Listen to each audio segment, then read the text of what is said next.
Good morning, distinguished guests, and thank you to the event organizers for allowing me this opportunity to present to you today. As mentioned, my name is Angelique Trollip, and I'm the Principal Ventilation for Anglo Platinum. So today I will be presenting to you about the technological advancements assisting Anglo Platinum address ventilation and occupational hygiene engineering challenges. This is just the content of the presentation, which I will be going through. The case study I will be presenting today was a research and development project that took place at a Mandeville complex, which is one of our platinum operations located in Limpopo province. This is situated between Northern and Tabazimbi mine, and this operation is a conventional mining methodology operation.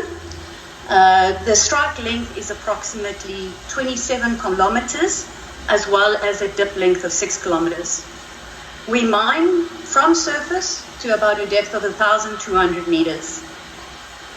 The mining at this operation is spread between two vertical shafts, namely Tumela and Dushaba shaft, together with two rock hoisting facilities or raise bores, and there are currently 5 decline systems which support the shallower ore reserves.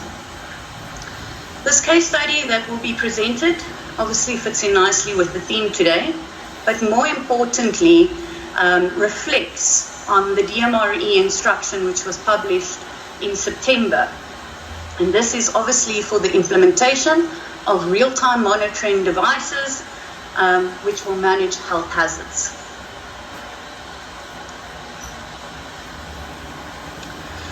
So the project was initiated some years back. It started in 2019 and ran to 2023. And it was really based on, first and foremost, a change in mining equipment that was taking place. So we would be potentially moving from pneumatic rock drills to electro-hydraulic and hydro-powered rock drills, together with a change from electrically driven face winches to water jetting.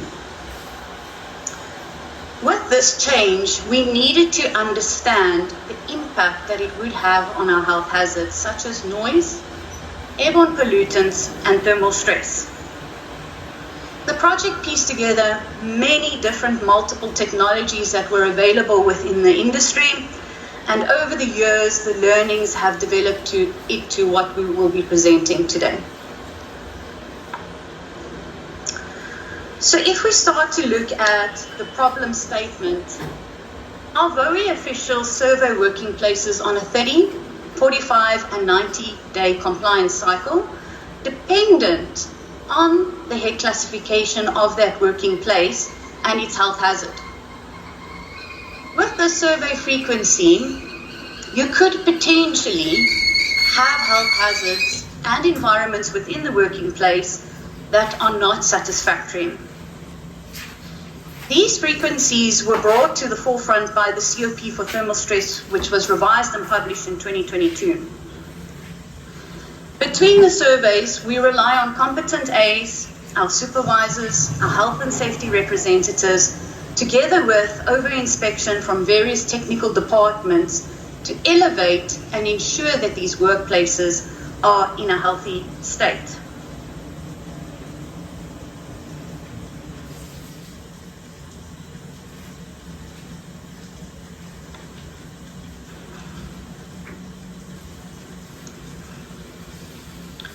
So looking at the problem in a bigger phase, if we have a look on the left-hand side of the slide, this is the process of how these surveys are conducted. On day one, you would conduct a survey. You would then make a report with remedial actions. It would go out to your management structure for sign-off, and then it would progress underground to where the remedial actions should be closed out. The challenge with this is some of these remedial actions may be slow to be closed out, or maybe never closed out until there is another follow-up visit, which occurs much later. This generally leads to poor environmental conditions and health hazards that become prevalent. We know that VOHE conditions can impact on productivity and the safety mindset of our employees, as these are highly dependent on the environmental conditions to which employees are exposed. We also know that ventilation and occupational hygiene environmental conditions change quickly. So we can see that ventilation and cooling systems can significantly impact workplace conditions, especially when there's damages to vent doors or seals and or auxiliary fan failures. We also identified an opportunity to potentially assist the VOHE department resourcing with the 2022 revised thermal stress MCOP. The department was originally surveying on a 90-day frequency. The HEAD classification would definitely reduce that for some of our working places. But we would want to ideally see risk in real time and therefore survey based on that.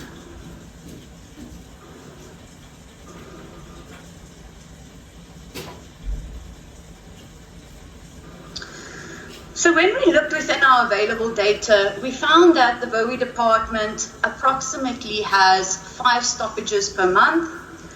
And then we had due to sublegal and substandard conditions, but we also had a look at lost blast analysis.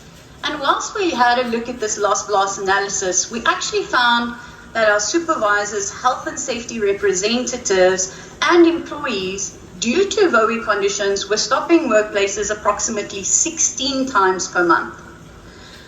So, you know, much like this iceberg that sits on the right of the slide, what we see is very little of the true story that's happening in real time.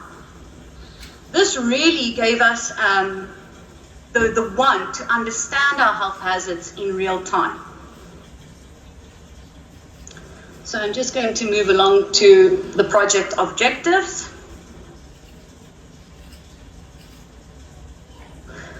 So the project objectives were to put AAP's value of safety first. We aim to improve safety through monitoring VOHE risks in real time, lowering the likelihood of employees being exposed to health hazards.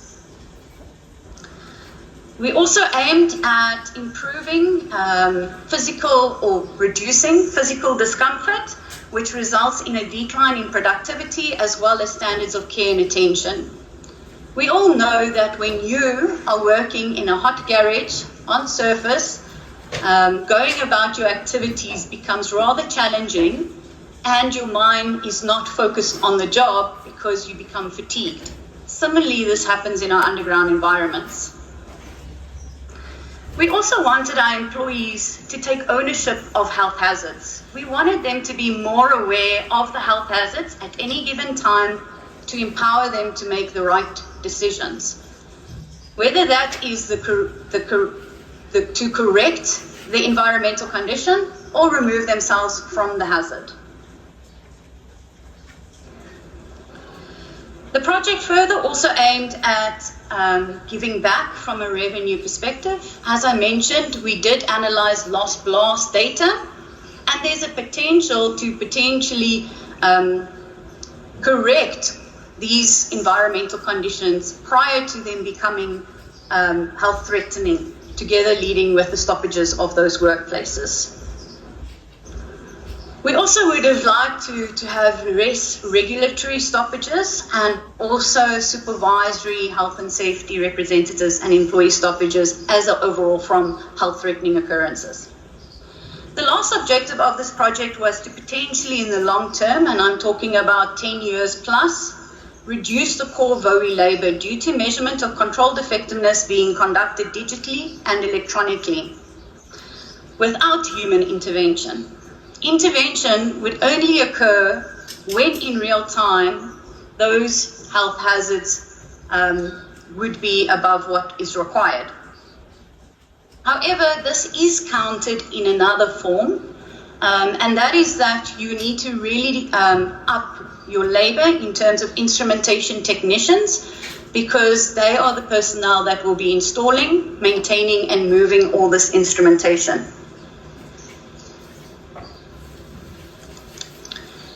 So just having a look at the project scope, we monitored 17 parameters in real time that you can see up there. Of this, we decided to progress with 10 parameters, and this is just mainly due to the parameters which sit on the right-hand side, being your compressed air, your water, and your absorbed power, tended to make employees feel like we were monitoring their work rather than the health hazards and trying to protect them. So we had a lot of challenges with maintaining sensors with that perception. And therefore, we went back to the drawing board and stuck with the parameters, which actually sit on the left-hand side of the slide. And that was to monitor wet bulb, dry bulb, airborne pollutants, noise, DPM, etc. So on the bottom right-hand side of the slide, you will see a stope, one of about 10, where we deployed these sensors to. It resulted in approximately 100 to 160 sensors being deployed to this conventional working place, which is an excessive amount, I understand. But just to give everyone a little bit of a visual tool of how this looked in the underground, I'll move to the next slides. So what you would have is a main controller, which is installed at your waiting place. We were fortunate with this project that we had connectivity to our waiting places already. And then from this waiting place, we would run with RS485 cable or copper cable into our stopes and development ends, which would then have additional sensors panels. These panels were also installed on either sides to the crosscuts on the intakes and returns so that we can ensure that we understood both intake and return conditions.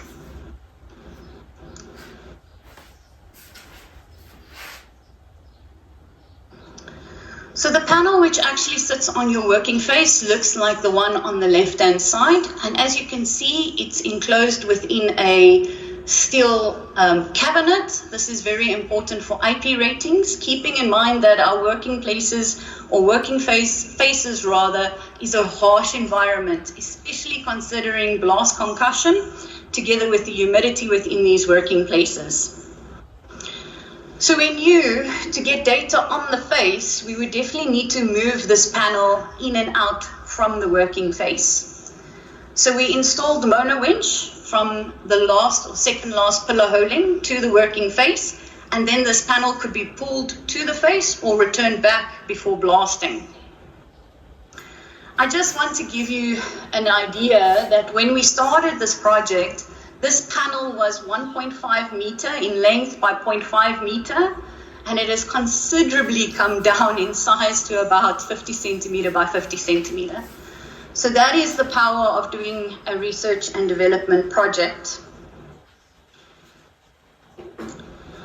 So data is converted by the controller from an analog 4 to 20 amp to a digital RS485, which is brought to surface where it can be viewed on a SCADA system.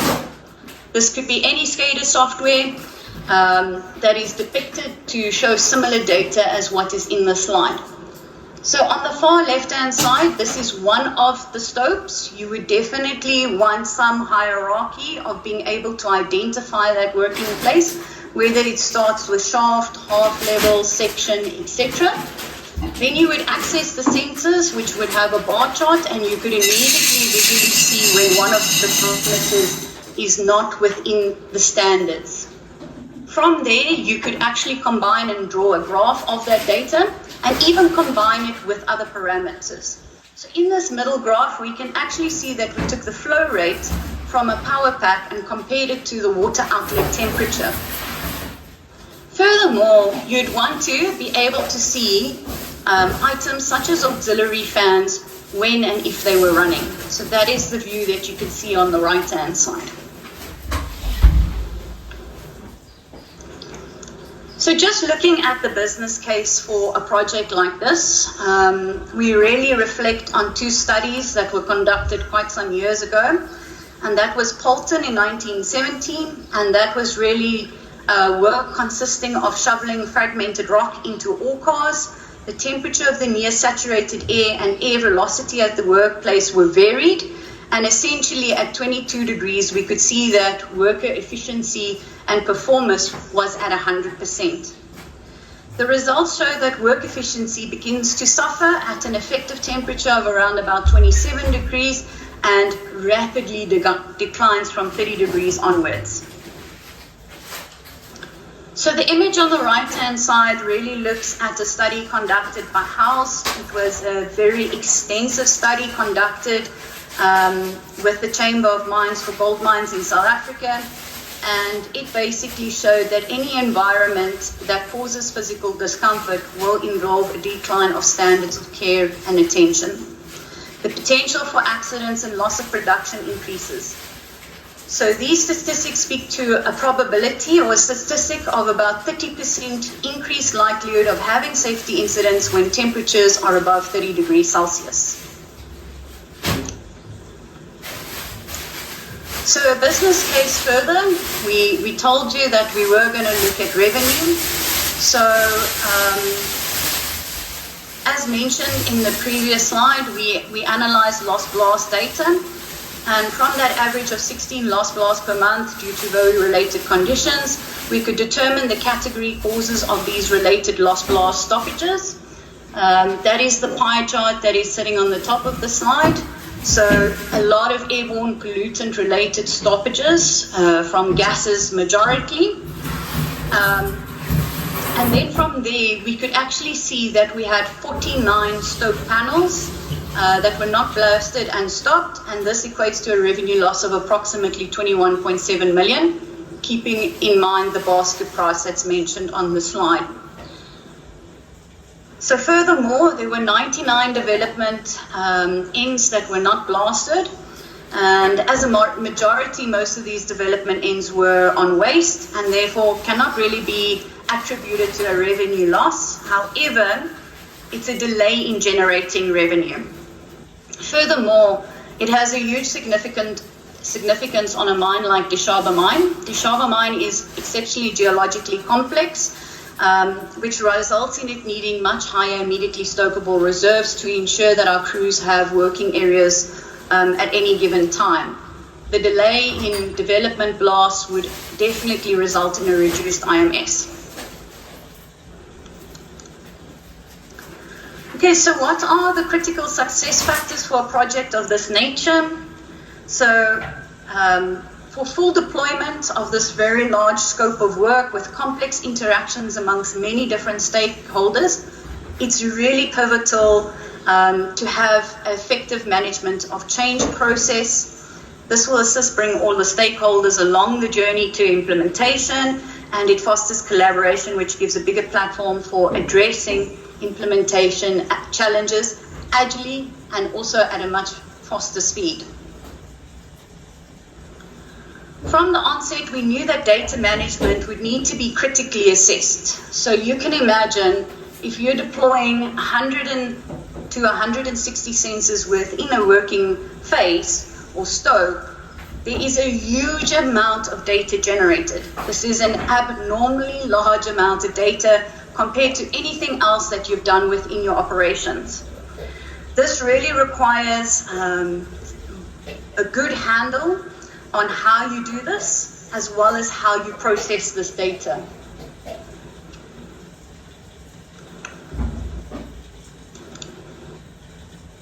I'm not certain what, there we are, it's back. All right. So another factor that we really knew would be a challenge is, as we've said, these are harsh environments. Running both sensors into working faces with concussion, together with the electrical cable and connectivity network cables, they would really need to be robust. And mostly what was available, we would need to benchmark on either other projects or develop within the research project.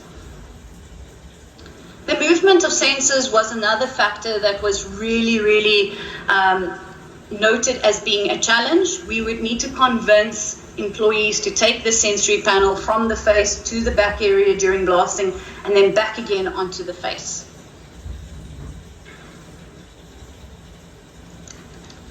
So just having a look at the high-level costing, keeping in mind safety comes first. To deploy this project to the entire Amandelbult complex would require approximately 3,420 sensors to be installed, commissioned and maintained.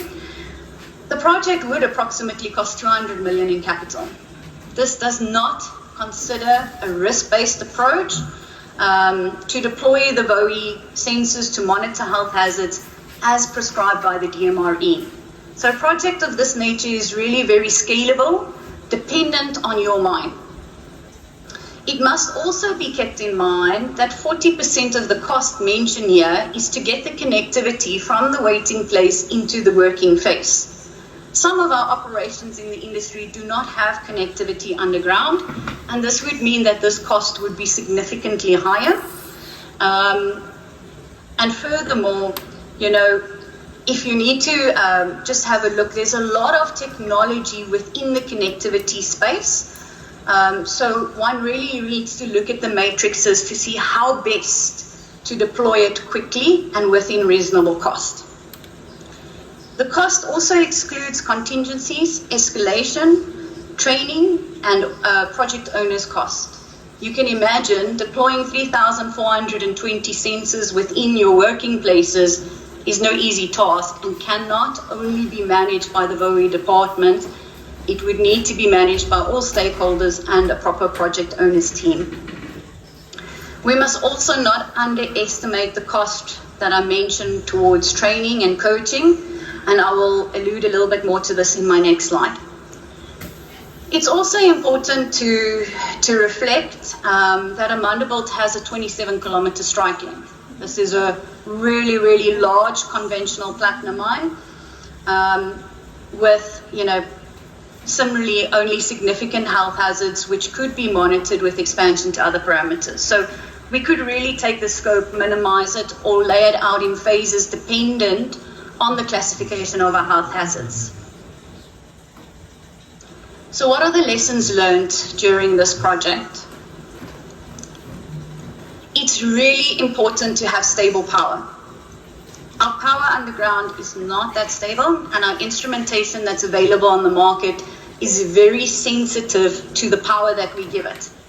So I would highly recommend from the onset of the project that your control panels have UPSs installed within them.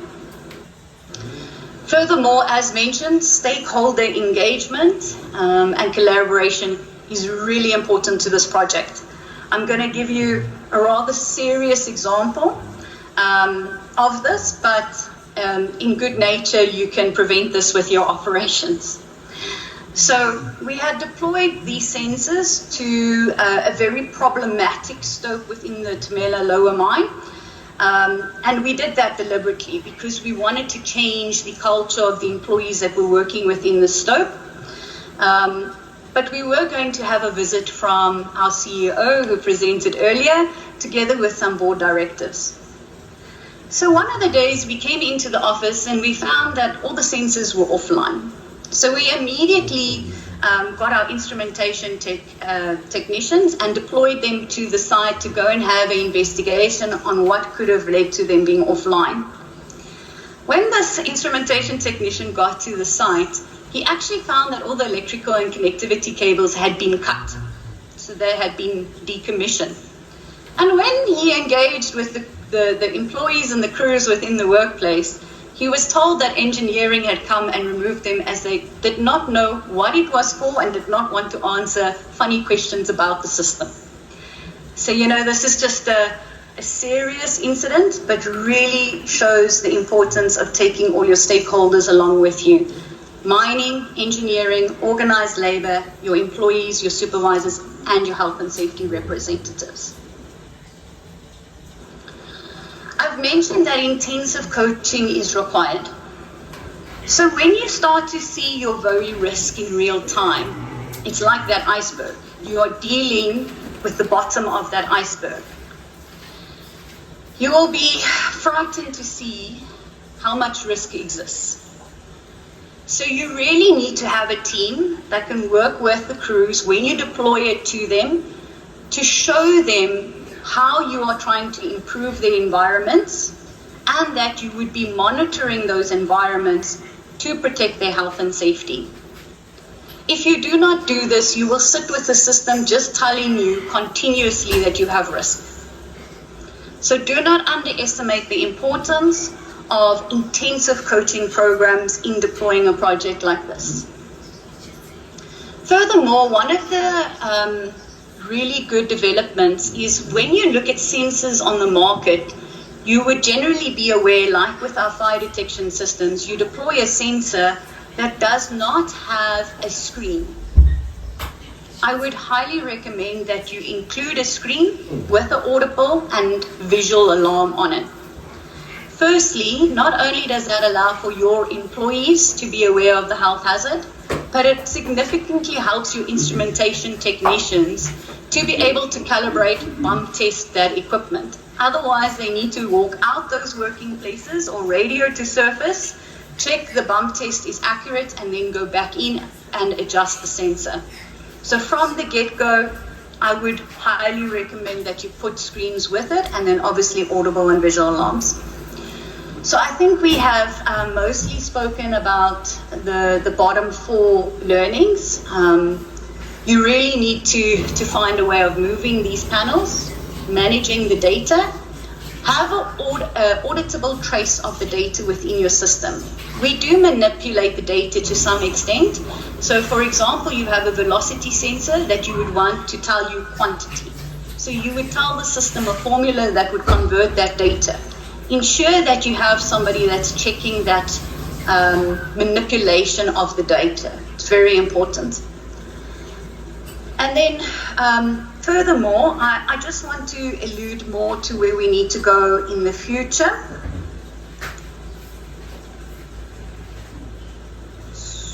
I'm not quite certain how I will get this to play.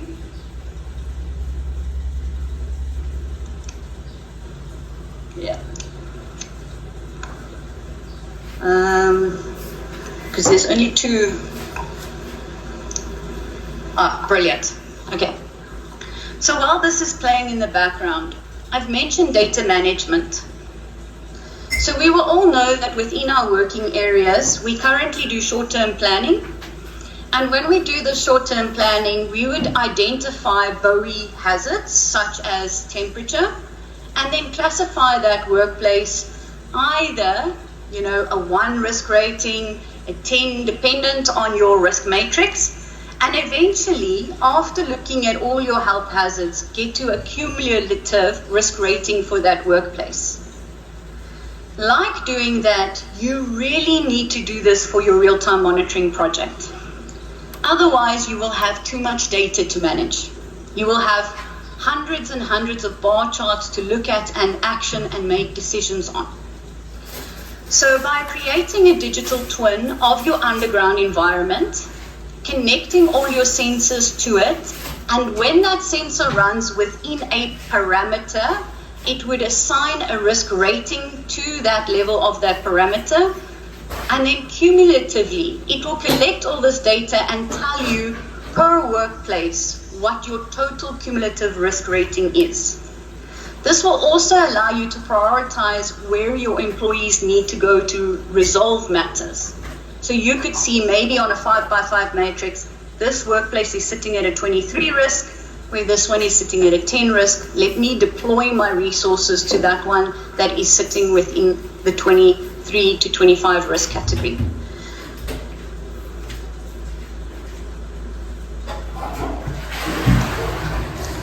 So I would like to really thank the Amandelbult Mine Management, together with all my stakeholders that went along with this journey with me, and to the event organizer for allowing me to present this information. May I take any questions?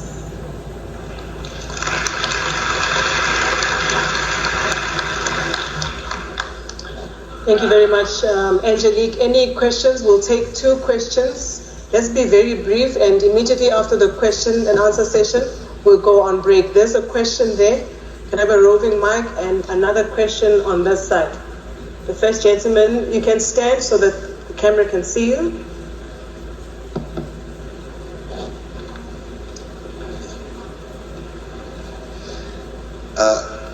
Thank you, Angelique, for the presentation. It's good to see MI moving into the future. Just from your presentation, the issues of behavior change, especially training, how far does it extend? I see you've mentioned the VOHE department upskilling, but what about other disciplines, engineering, people that are supposed to move these sensors, but also the employees themselves? Do they know how to respond to these alarms? Is that incorporated in your training regime? That was the first one. Secondly, issues of sensor movement, the sensitivity thereof, calibrations, BAM test, how do you conduct the quality control thereof? I'll leave it at that. Thank you. Thank you, Sibasiso. So I think let me address your first one. So knowing the change that would be required from a behavioral perspective, we actually formed a team from HRD together with our instrumentation technicians, that when we started to deploy this technology to those working places would be day in, day out at those working places. So they were really there to show them exactly what it's doing. So from the waiting place, how to access the data and determine whether their working place is safe before doing the early entry examination, to them going into the working place, moving the sensors to the face, and visually how they could see whether the environment was at, the correct conditions. So it's very intensive. And if we talk about a working place like 941, that coaching was ongoing for about 3 months. So it's really extensive to create that mindset change. Although I must say, in the beginning, it's a larger team, and slowly you can reduce your stakeholder team that does that coaching to less and less people. So that's the first component. I think the second component with the maintenance and the movement.